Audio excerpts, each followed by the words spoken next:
Right. Now, we know coronavirus is a deadly and very dangerous virus.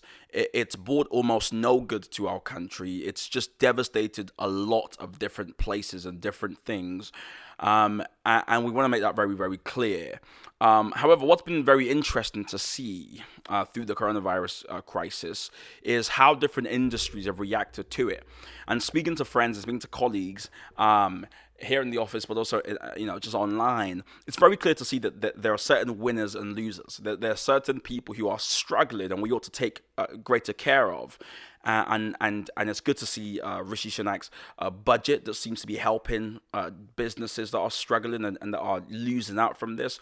But there's also been some winners which I think we need to be aware of, and hopefully it will inform our decision in terms of how we interact with them thereafter.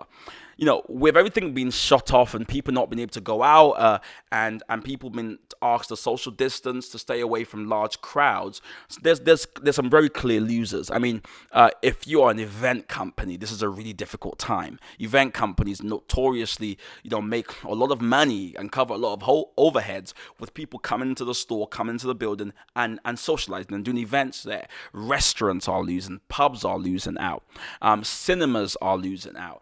If you're a company that deals with any kind of large gathering, you're losing out. I mean, I look after some organizations that they do events essentially, and I've seen the strain myself. Now, some winners, and I think it's important to be aware of these winners. Because it might help us wisen up to how we interact with them. Some winners from this, quite frankly, are news companies.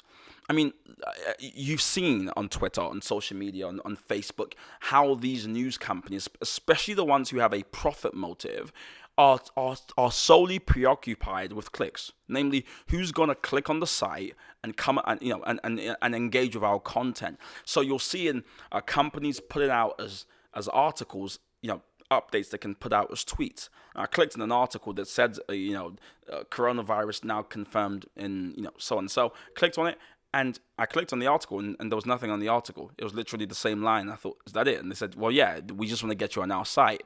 So with that, you'll get a lot of clickbait, lots of companies trying to put out content so that you engage with it because they know you're self-isolating and you have free time. And I think it's important to be aware of that. With that profit motive, that's what's driving a lot of the headlines we're reading.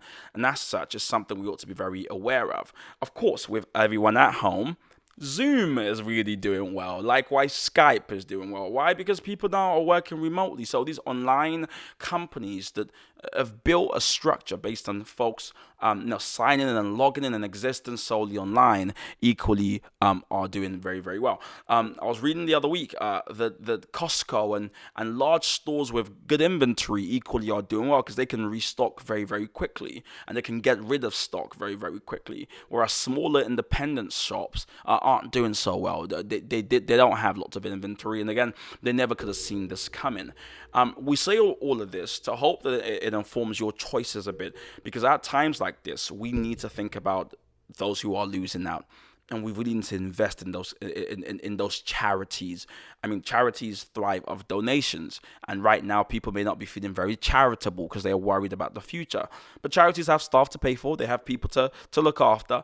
So I think greater care for those companies and charities that aren't doing as well, that are losing out from this virus, it would help us really build that kind of civic community we often speak about when we talk about British values. Remember, to stay up to date with updates like this, tcsnetwork.co.uk/join.